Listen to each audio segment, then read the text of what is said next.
होकर के सामने आए हैं, तो हमें लगता है कि हम गाकर के चले जाएंगे, लेकिन आने वाली जो जनरेशन है वो जान जाएगी कि हम किसके लिए।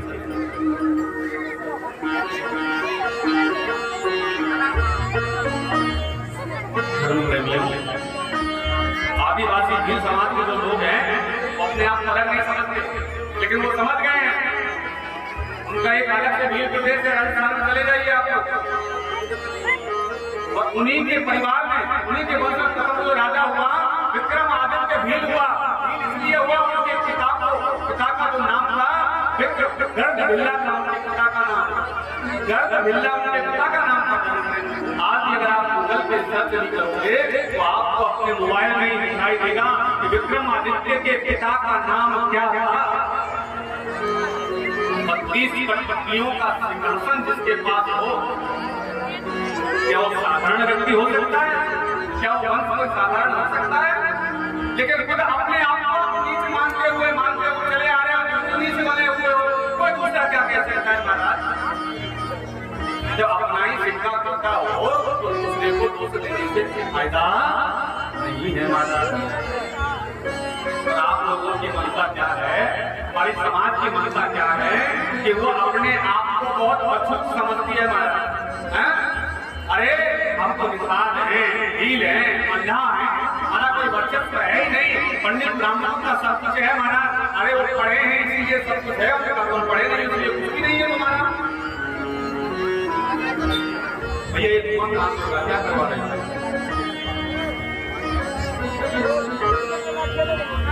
बोले बिहारी लाल की। धर्म प्रेमियों, ऐसी ऐसी कथा आती है। सत्यवती केवट के 2 पुत्र हुए, एक का नाम धृतराष्ट्र, एक का नाम पांडु, और तीसरे का नाम था विदुर जो दास था। इन्हीं की संतान हुई धृतराष्ट्र और पांडु की। आज कौरव और पांडवों का जो वंश है महाराज, पांडवों के 5 पांडव हुए जिनको पांडवों के नाम से जाना है, और कौरवों के 100 पुत्र हुए महाराज। कितना बड़ा यहाँ से वर्चस्व आपका बन जाता है, कितना बड़ा वंश आपका। आप देखिए महाभारत आपके ही वंश का है, कोई अलग नहीं है, लेकिन हम लोग मानने को स्वीकार नहीं है, हम लोग नहीं मानना चाहते, हम लोग खुद नहीं मानना चाहते। अब मानो ना मानो, लेकिन हमने अगर पढ़ा है तो हम जान रहे हैं। आप अगर जिस दिन पढ़ने लग जाओगे तो आप भी जानने लग जाओगे महाराज। इसलिए कहता हूँ हमारी बात पर विश्वास मत करो, आप लोग खुद पढ़ लो महाराज। हमसे पूछो महाराज कहाँ लिखा हुआ है, हम आपको बेझिझक बता देंगे, वो किताब ले लो और आप आगे पढ़ के देख लो कि वहां लिखा हुआ है, तब तो आपको विश्वास होगा। लेकिन महाराज पहले से अपने आप को इतना नीचा दिखाते आ रहे हैं कि हमारा वर्चस्व खत्म होता जा रहा है। दूसरों के तलवे चाटने की ऐसी आदत पड़ गई है कि हमारा समाज इतना खड्डे में जा रहा है महाराज कि हम चाहकर भी समाज को रोक नहीं पा रहे हैं। बुजुर्ग लोग आज है कल नहीं है, 4-5 महीने बाद 2-4 साल बाद चल बसेंगे, मर लेंगे, लेकिन युवाओं से मैं कहना चाहता हूँ आने वाला भविष्य आपके हाथों में है, आने वाला भविष्य आप लोगों के हाथों में है। अगर शिक्षा पे आपने ध्यान दे दिया तो आपका वर्चस्व बन जाएगा। शिक्षा को आपने समझ लिया तो शिक्षा आपको समझ जाएगी, समय को आप पहचान लिया तो समय आपको पहचान जाएगा, और फिर दुनिया में पहचान दिलाने से समय रोक। धर्म प्रेमियों, सत्यवती माता की यहाँ कथा विराम होती है। इसके बाद आप कहता है कि महर्षि कश्यप की तपोभूमि जो कश्मीर है उसे महर्षि कश्यप की तपोभूमि कहा गया। महर्षि कश्यप को आयुष्य नैमिष भी कहा गया। सर्वप्रथम आपकी पूर्वज है महर्षि कश्यप। द्वितीय और से धर्म प्रेमियों 2 पत्नी प्रमुख थी, द्वितीय और अदिति। कल भी मैंने बताया एक पत्नी के दैत्य हुए, एक पत्नी के देव हुए। ध्यान देना, दैत्य और दानव हुए। दैत्य और दानव नहीं था, दानव के कोई सीख नहीं होते। ध्यान देना, वो भी आपके जैसे होते। देवों के कोई पर नहीं होते, आपके जैसे होते। यहाँ पर दो वंश जन्म लेते हैं, यहाँ से रक्ष और यक्ष। यक्ष को देव कहा गया और रक्ष को राक्षस कहा गया। यक्ष को राक्षस कहा गया और रक्ष को देव कहा गया। तो रक्षा करने वाले थे, उनको देवों ने कह दिया ये राक्षस है, राक्षस है, राक्षस है। तो जो यक्ष थे उनको देव कहा गया। तो देवभूमि में जाकर के रहे, जो उत्तराखंड में रहे तो देव कहा गया। देवभूमि इसलिए उत्तराखंड उसको कहा जाता है, देवताओं का वास है। धर्म प्रेमी एक दिन कश्यप थे, उनकी पत्नी कहने लगी प्रभु मुझे संतान प्राप्ति की बड़ी जिज्ञासा है। वो कहते हैं कि नहीं, संध्या का समय है, संध्या काल में रति क्रिया नहीं करनी चाहिए। धर्म प्रेमियों शास्त्र कहता है कि 4 कर्म सायंकाल में नहीं करने चाहिए। और वो 4 कर्म कौन कौन से हैं? कि संध्या काले जगम प्राप्ते चतुर्थ कर्म वर्जयेत आहारम मैथुनम निद्रा स्वाध्याय विशेषता। 4 कर्म सायंकाल में नहीं करना चाहिए। कौन सा? आहारम मैथुनम निद्रा स्वाध्याय विशेषता। आहार यानी खाना। आप कहते होंगे कि भैया सूरज ढलने से पहले खा लो, बढ़िया रहोगे, स्वस्थ रहोगे। और पहले सूरज उगने से पहले बुजुर्ग लोग खा लिया करते थे, इसलिए आज तक जीवित आपके सामने बैठे हुए हैं। सूर्य उगने से पहले खा लेना चाहिए। अगर ऐसा नहीं करोगे 12 बजे 1 बजे आज भोजन हो रहा है लोगों का, मैं देखता हूँ शहरों में चले जाइए महाराज, 12-1 बजे भोजन कर रहे हैं तो क्या है, व्याधि देता है, रोग देता है। फिर कहते हैं कि बाबा दवा खाका करके हार गए हैं, लेकिन हम सही होने और नहीं रहे नहीं महाराज। तो पहली हमारी भोजन सायंकाल में हमें दिन छुपने से पहले हमें आहार भोजन कर लेना चाहिए। दूसरा है सायंकाल में आहार, दूसरा है मैथुन, अर्थात सायंकाल में हम लोगों को रति क्रिया नहीं करनी चाहिए। समझ रहे हैं ना? रति क्रिया समझ रहे हैं? सायंकाल में पति पत्नी को क्रिया नहीं करना चाहिए, एक साथ नहीं सोना चाहिए। शास्त्र कहता है अगर सायंकाल में रति क्रिया पति पत्नी करते हैं तो उनकी संतान राक्षस होती है। राक्षस माने द्वारी होते हैं महाराज, नशेड़ी होते हैं महाराज। राक्षसों की कोई सीख नहीं, मैंने बोला ना, आपको अधर्म के मार्ग में ले जाने वाले होते हैं, आपके यश को डुबाने वाले होते हैं महाराज। सायंकाल में रति क्रिया करने से संतान ऐसी उत्पन्न होती है कि ठीक है जन्म लेने के बाद लोगों के कारण तुमको तो सताएगी, बड़ा होने के बाद भी तुम्हारा यश तुम्हारा ऐसी संतान जन्म लेती है सायंकाल में। क्यों?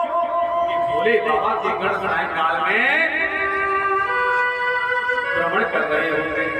शास्त्र कहता है भोले बाबा के गण जिस समय भ्रमण कर रहे हो उस समय जो है भगवान का नाम लेना चाहिए, धूप दीप दिखाना चाहिए। और बुजुर्ग भी लोग कहते हैं आहार हुआ, मैथुन हुआ, स्वाध्याय अर्थात सायंकाल में पढ़ना नहीं चाहिए। जो बच्चा सायंकाल में पढ़ता है उसकी आंखों की रोशनी कमजोर जल्दी हो जाती है, जल्दी से 2 आंखें और लग जाएंगे सामने में। क्या सायंकाल में नहीं पढ़ना चाहिए? अरे बहुत समय दिया हुआ हमारे, 1 घंटा नहीं पढ़ोगे तो कौन सी बुराई है, कौन सी बेकार बात नहीं। और एक है निद्रा, सायंकाल में सोना नहीं चाहिए। बुजुर्ग भी कहते होंगे कि भैया दोनों वक्त मिल रहे हैं, दोनों टाइम मिल रहे हैं, हमें सोना नहीं चाहिए, बैठ जाओ, खड़े हो जाओ। सायंकाल में सोना नहीं चाहिए, सायंकाल में सोना वर्जित बताया गया है। सायंकाल में दुख का टाइम होता है। अपने पूर्वजों को, अपने मित्रों को, अपने भगवान को, अपने माता पिता को, बड़ों को सम्मान देकर के दुख दीप दिखाओ महाराज। सायकाल का समय पूजा अर्चना का समय बताया गया है। इसीलिए ये 4 कर्म सायकाल में नहीं करने चाहिए। महर्षि कश्यप बार बार मना कर रहे हैं, लेकिन ये समय उचित नहीं है। देवी, इस समय में पुत्र प्राप्ति की कामना लेकर के मेरे पास आओगी तो तुमको केवल दुख मिलेगा और कुछ नहीं। लेकिन पत्नी नहीं मानी। उसके बाद उनकी इच्छा पूरी हुई, गर्भ ठहरा। उनसे जो राक्षस प्रवृत्ति की औलाद जन्मी, राक्षस ने ध्यान देना, मैंने बोला ना राक्षस तो आज भी हैं कुछ लोग। राक्षस पहले भी थे, आज भी हैं। राक्षसों के पहले ठीक नहीं होते। राक्षस का मतलब है जो व्यक्ति मदिरा पी रहा है, दारू पी रहा है, माता पिता का नाम डुबा रहा है, वो राक्षस है। और ऐसे ही पहले राक्षस हुए कौन? धर्म प्रेमियों। इसके परिणाम उनको 2 संतान हुई। और जब संतान हुई ना, ऐसी वैसी संतान नहीं, कहा जाता है कि जब संतान हुई तो ऐसे ऐसे असफल होने लगे कि मानो कि कहना चाह रहा हो साक्षात जो है पाप की तुम्हारे घर में जन्म लेकर के आ रहा। 2 पुत्र हुए, एक का नाम है हिरण्याक्ष और दूसरे का नाम है हिरण्याकश्यप।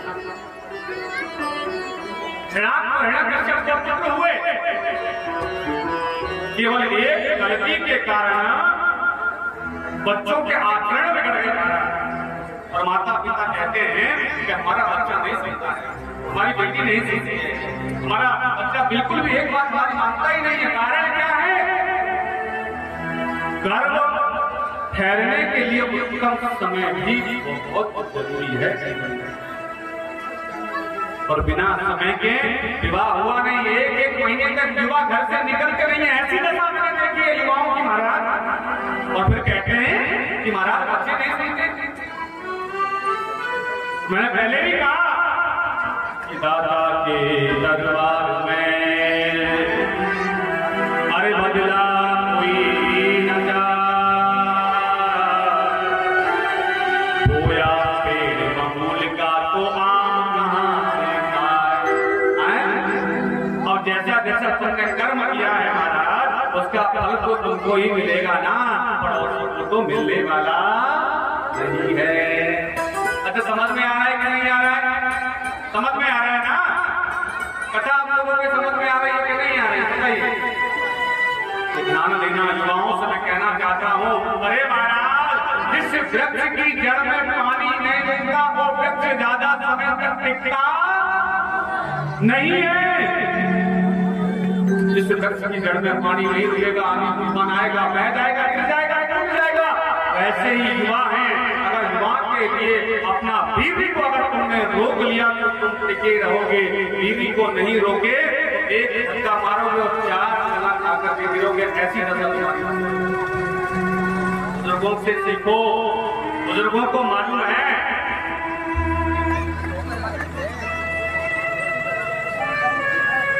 बुजुर्ग तो कहते थे महाराज, युवाओं से कहना चाहता हूँ, बुजुर्ग तो कहते थे जो रोकेगा विंद को वो मारेगा सिंध को। ऐसी ताकत व्यक्ति में आ जाती थी।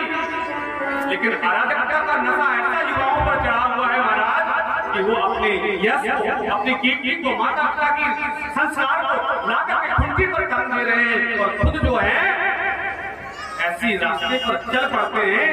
कोई 2 ऊपर लगाए महाराज 3 चला जाते हैं। ऐसे ऐसे युवा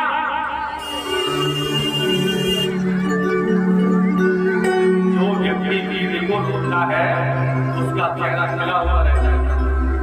उसके चेहरे की आवाज दूर से तुमको चमकेगी महाराज। ये बुजुर्ग बताते हैं, बुजुर्गों को मालूम है।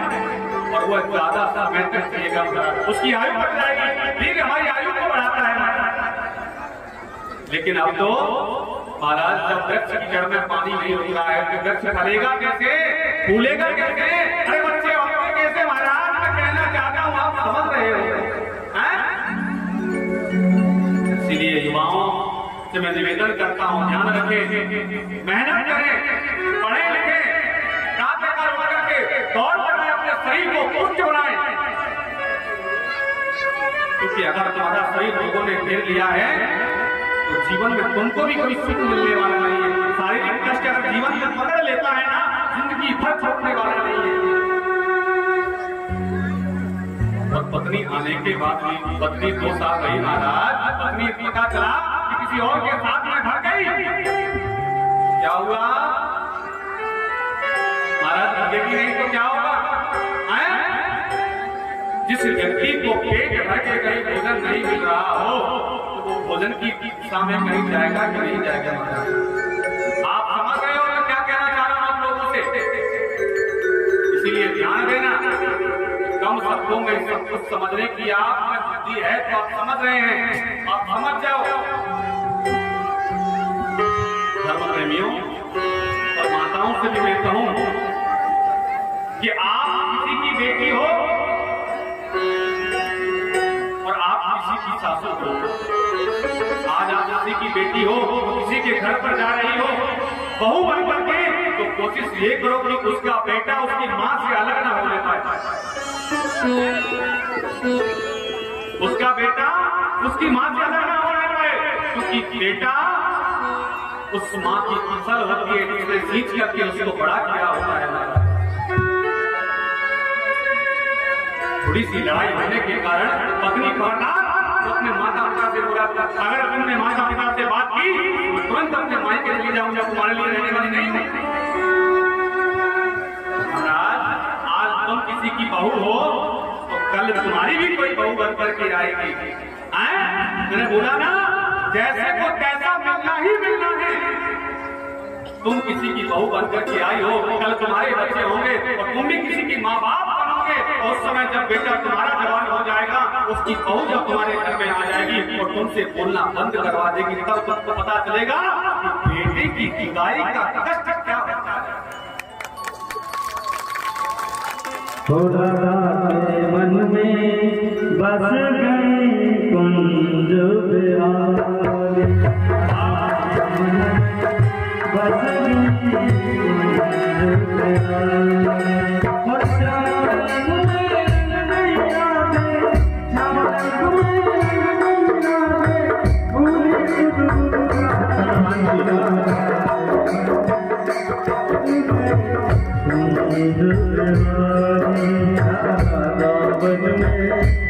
गए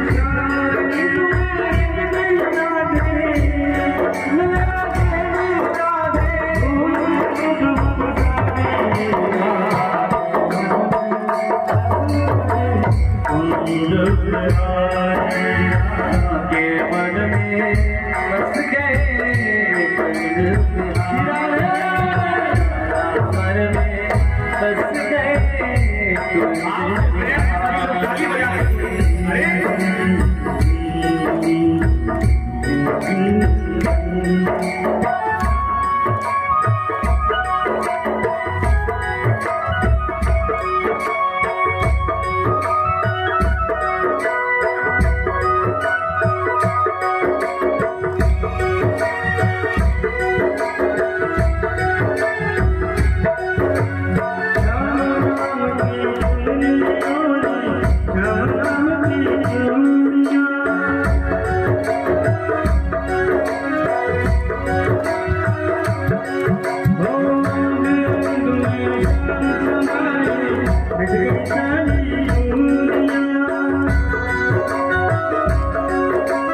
मन में बस गए कुंज बिहारी, के मन में बस गए कुंज बिहारी, के मन में बस गए कुंज बिहारी।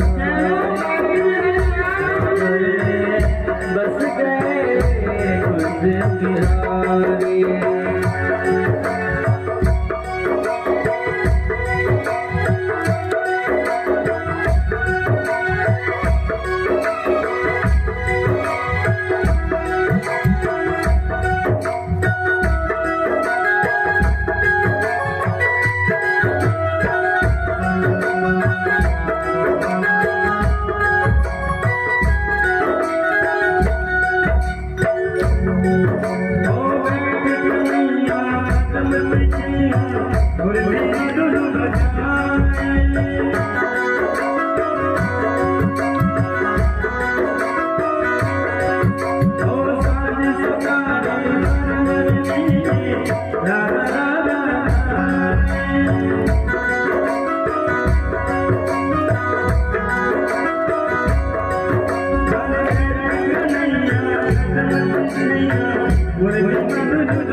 बस गए